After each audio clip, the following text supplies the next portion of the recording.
Hello, I'm State Representative Ben Frederick with another legislative update for you all. I'm delighted to have as my guest Justin Horvath, who leads our efforts with the Shiawassee Economic Development Partnership.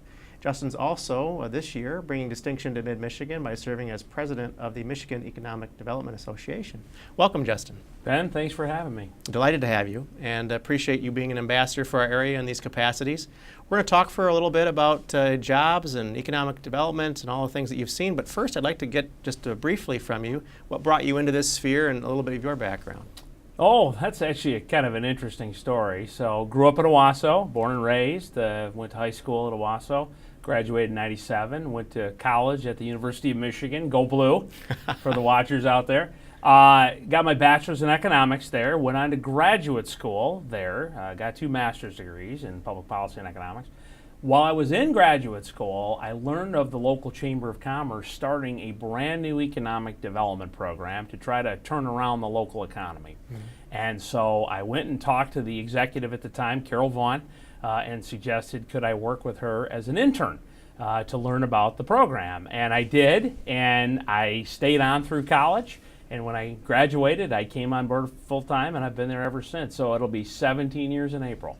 That's marvelous. Now you think about, you know, a typical career path and a lot of movement and so on. You've made your career in rural Michigan. What are the distinctives that keep you passionate about rural Michigan? You know, it's several things. Number one, it is my hometown. And I think when you do that work in your home community, there's a certain emotional tie to it. But I think the big thing about economic development is you're impacting lives. I mean, you're helping people, you know, grow, provide for their family, you know, survive. And that's very, very impactful to know you're making a difference there. And, you know, as we help business grow and create jobs, to learn of people who went to work for that company, made a living wage with that company, spent money in the community, helped that local small business, it really makes you feel good. So, you know, that really drives me every day to keep doing what I'm doing. As you consider your policy, you know, obviously economic development involves a lot of marketing and strategies. What are distinctives that you think of as positives when you're trying to talk about rural Michigan as a place for jobs or development? Sure. Well, you know, Shiawassee County is kind of in an interesting position. I mean, we are obviously a rural county. We have 70,000 people. But geographically, we're well positioned. We're right in the middle of the state. We've got a major transportation asset running right through the county in Interstate 69. It gives us good access for transportation, for trucking and things like that. It also gives us good access for labor, not only our local population, but being able to draw from surrounding communities like Lansing, Flint, and Saginaw. And then one thing we're seeing a lot of growth in, we are an agricultural community, and we're starting to see more in agribusiness, value-added agriculture, blending that history of production and farming into something that's creating more jobs in the area. You know, the idea of placement and logistics that you're speaking to, I know we have the distinctive of not only having a railroad headquartered in Shiawassee County, but we also have a 100-year family-owned bus company that has tremendous reach. There must be a great deal of pride in seeing how the reach of things like Indian Trails, for example, or our Great Lakes Central Railroad, that's really expanding the footprint for Shiawassee and Mid-Michigan and speaking to how these smaller communities really add to the whole state picture for economic development. Yeah, absolutely. You know, supporting existing business really is our number one priority. You know, people do get excited about bringing in new, but the reality is 80% of all jobs in a local economy are created by existing companies. So supporting those that have been there for, in some case, over 100 years is really, really critical for us. But what's interesting, you mentioned the railroad, they can be great drivers in attracting new opportunity. So one of our great success stories of recent years that you were involved with, our Cargill project in Owasso. One of the big reasons why Cargill, and for the viewers, it's a major new facility that is making food for dairy cows, $22 million investment in Owasso. One of the big reasons they're there is they wanted to be on the Great Lakes Central rail line. So because we had that railroad based in Owasso, running through Owasso, they wanted to be there. That was a site selection choice for them. We were able to leverage that great existing business to bring their investment to the community. Yeah.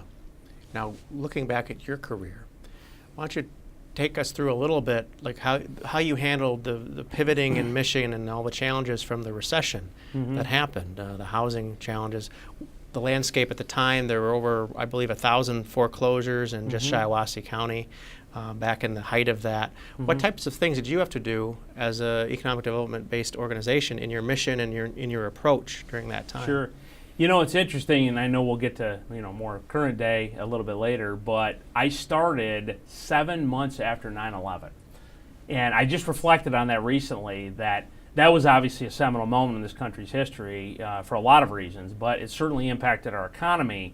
And so when I started, I had not seen a really strong economy. And so we went through the 2000s doing okay, sort of maintaining. Nothing great, but holding our own. Obviously what happened in 2008, 9, 10, bankruptcies, General Motors, Chrysler, that was a major challenge for us. So a lot of those challenges, housing, job loss, presented itself. So we had to get very creative, once again, focusing on keeping the business we had. How do we support those companies that were losing customers? So actually we spent a lot of our time trying to help identify new business opportunities for some of our businesses, some of our automotive suppliers.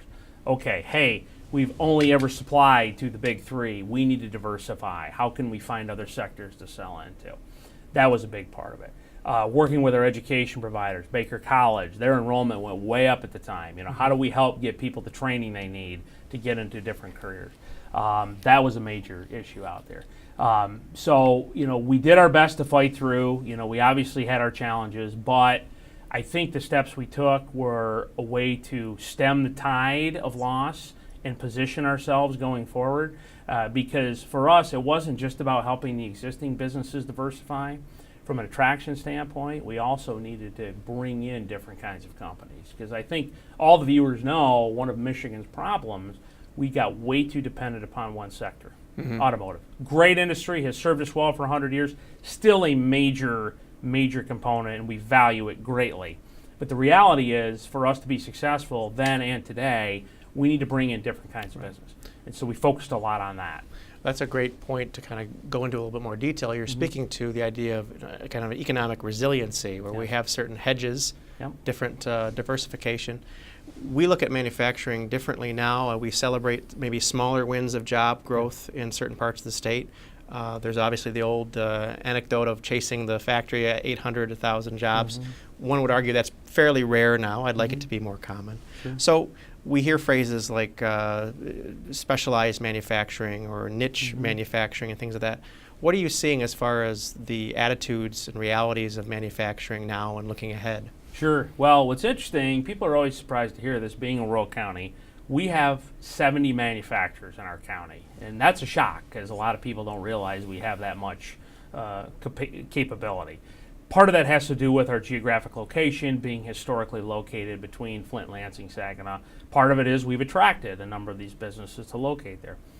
The biggest change I've seen in my 16 plus years is innovation and technology has really changed this sector from being more labor focused, less technology focused. Now it's all about making investments in capital and high-tech machinery in order to be competitive not only within Michigan but nationally and globally. I mean, I think all the viewers know, the reality is we're competing in a global economy. We're competing against other low-cost countries. So how do Shiawassee, Michigan manufacturers stay competitive and still be able to succeed and make money? They have to innovate. They have to have more technology. That has certainly had major implications on the workforce because in reality, back in the day, you could go to work for a business and make a middle-class wage at a relatively low skill level. There now are still good quality jobs, good paying jobs, living wage jobs, but you have to have the skills to match that innovation from the company. You have to be able to go in and learn how to run some of those high-tech machines that are making parts that maybe before were done more manually. So the key, as I see it as economic developers, not only in Shiawassee but statewide, is how do we work with our educational providers, our colleges, to be able to train our kids, our adults, on those skills that meet the needs of those businesses.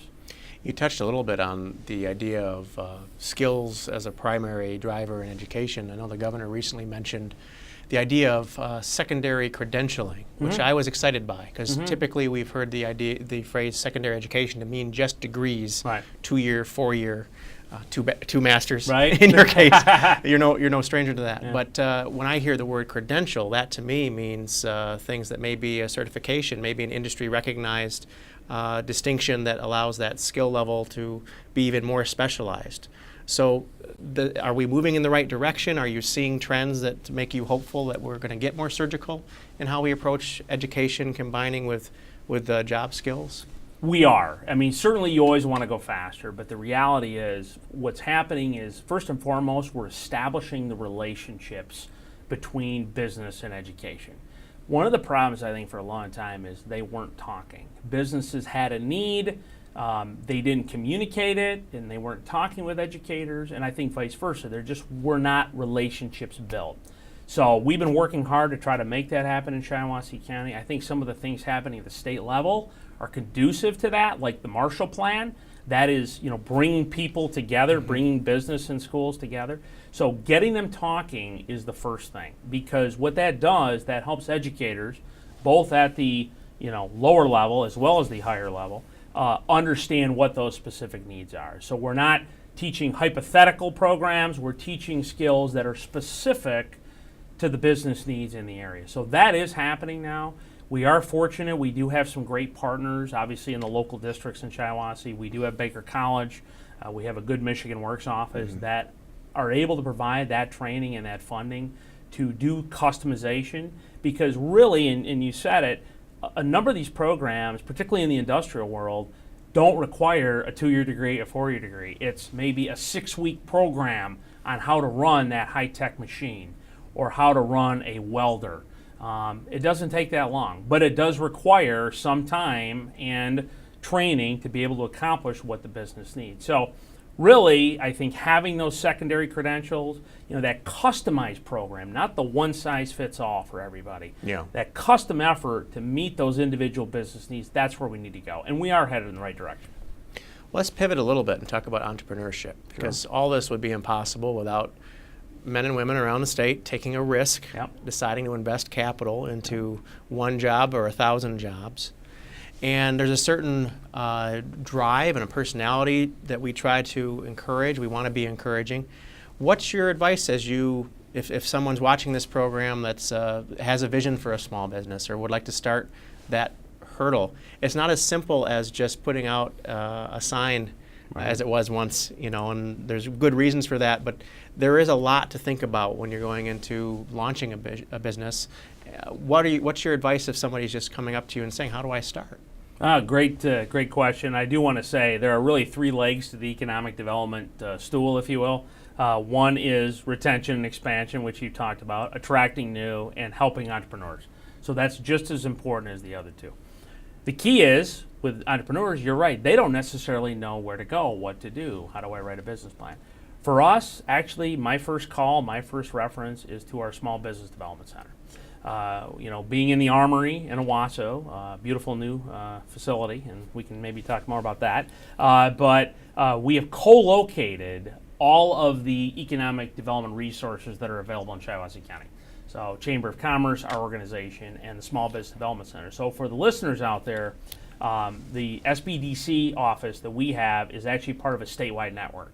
So wherever the viewers are in Michigan, they have a local office they can go to. And it's financially supported by us, by the Chamber of Commerce, by the state, Michigan Economic Development Corporation. Their job is to provide free counseling services to these entrepreneurs. So the first thing any entrepreneur needs, in my opinion, is a plan. You have an idea, right? What do I do with it? You've got to put a plan together. You've got to understand your numbers, financials. You've got to be able to raise capital. That service, that consultant that we offer in our office does that for our people in Shiawassee County. And there's consultants just like that across the state that do that. So what that does is once they have the plan, once they have the numbers together, then we can basically jump into a suite of additional services, connecting them to banks or other investors, introducing them to customers, helping find a location for their operation, helping with marketing, helping with incorporating.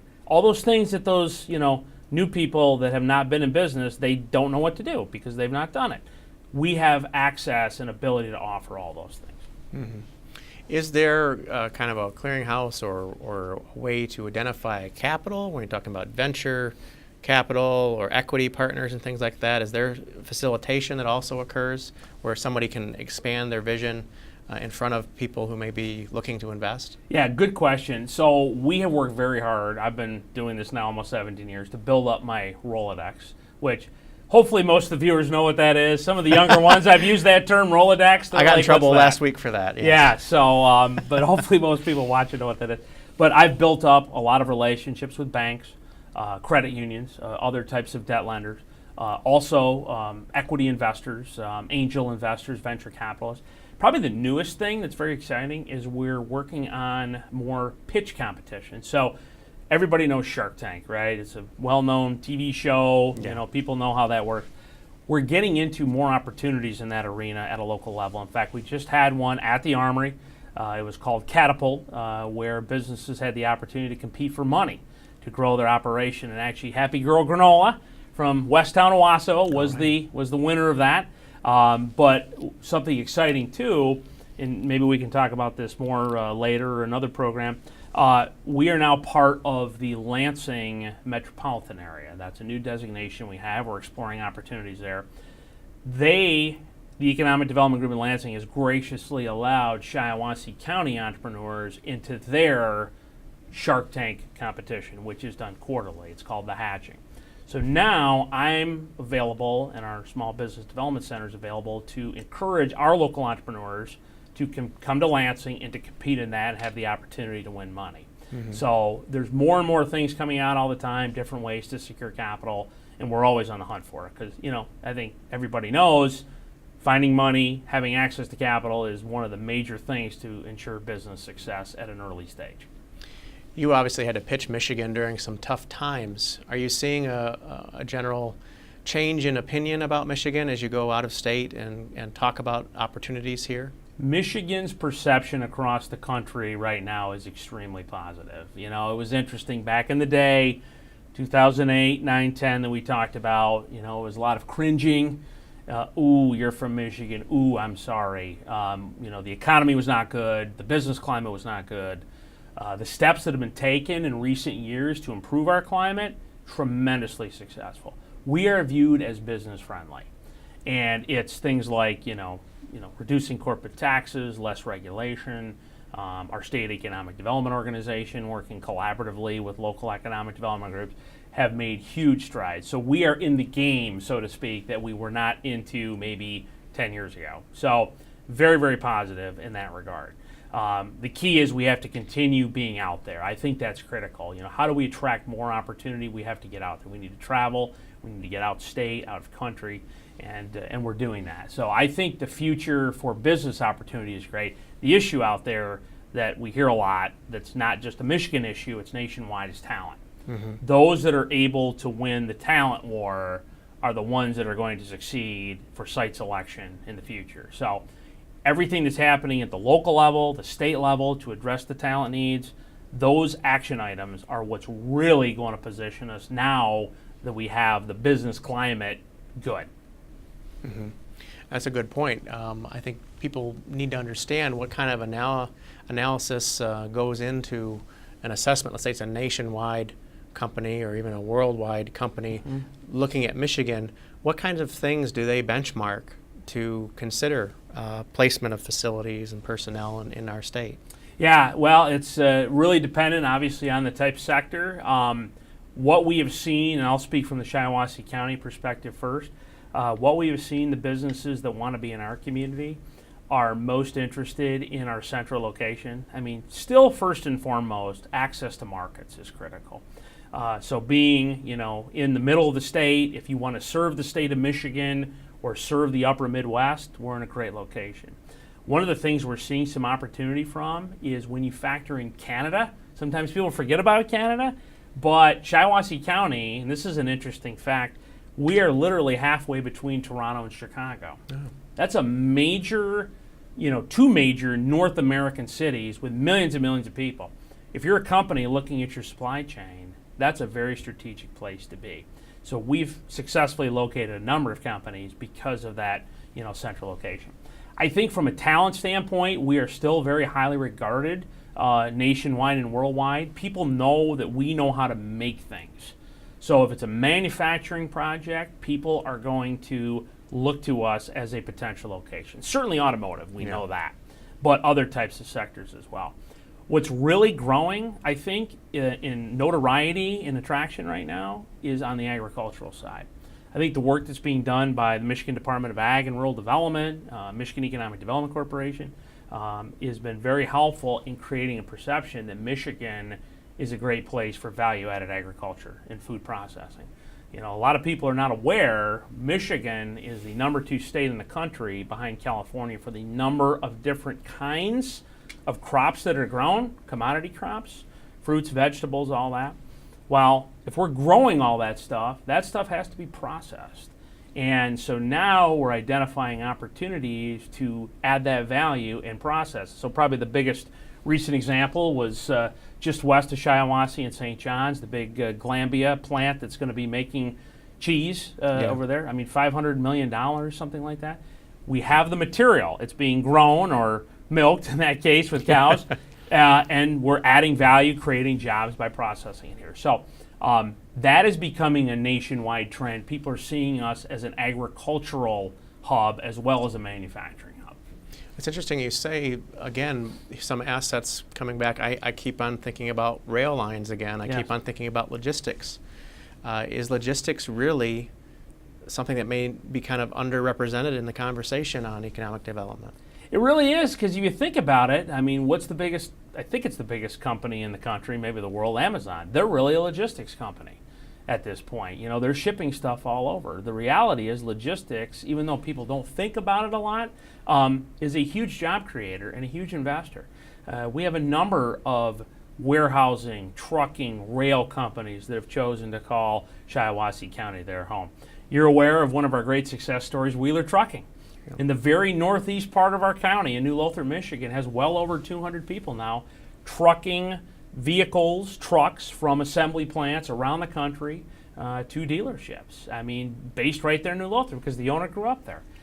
So that is bringing in a lot of money from all over America back into Shiawassee County. So there's tremendous opportunity.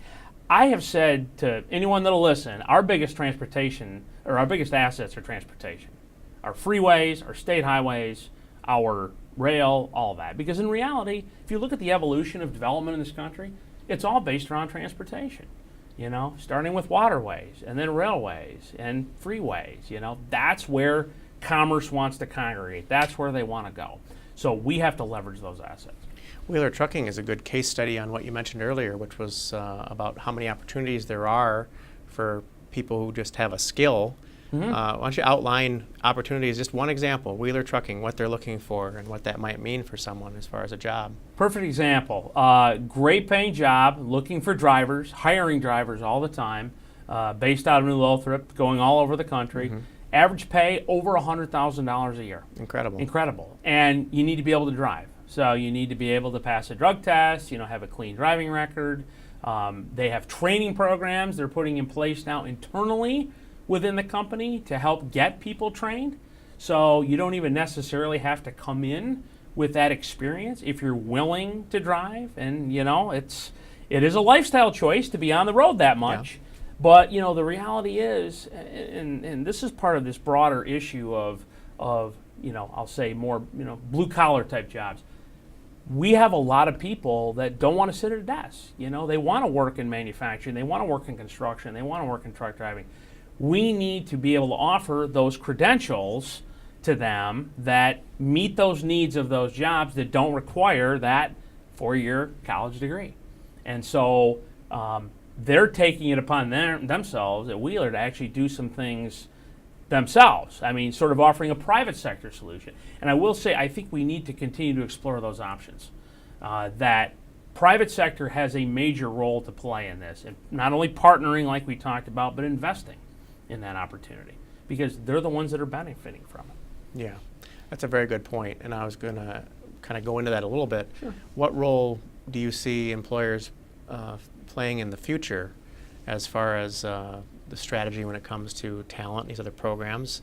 I don't necessarily always look to government to solve problems in this area. They can be a partner, certainly, but I think there's a huge role for employers to play, because education and others, they need to know what employers are looking for.